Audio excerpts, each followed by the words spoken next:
தீர்க்க தரிசனம் மற்றும் சுகமளிக்கும் கூட்டம் சனிக்கிழமை 8 காலை 10 மணிக்கு.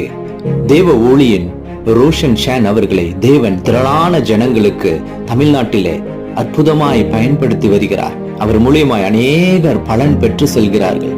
தேசத்திலே இவரை கொண்டு தேவன் வெளிப்படுத்தின தீர்க்க தரிசனம் ஒவ்வொன்றும் தொடர்ந்து நிறைவேற்றப்பட்டு வருகிறது. இதோ தேவன் இவரை கொண்டு செய்கிற காரியங்கள் ஏராளம். ஜனங்கள் பிரயோஜனப்படுத்திக் கொள்ள இதோ ஒவ்வொருவரும் இந்த உபவாச கூட்டங்களில வந்து பங்கு பெறும்படிக்காக அன்போடு அழைக்கிறோம். வியாதியோ வறுமையோ எந்த சூழ்நிலையில் இருந்தாலும் இதோ தேவன் கட்டாயம் விடுதலை தருவார் என்ற விசுவாசத்தோடு வந்து கலந்து கொள்ளுங்கள். குடும்பத்தோடு வந்து தேவனுடைய ஆசீர்வாதத்தை பெற்று செல்லும்படிக்காக அன்போடு அழைக்கிறோம்.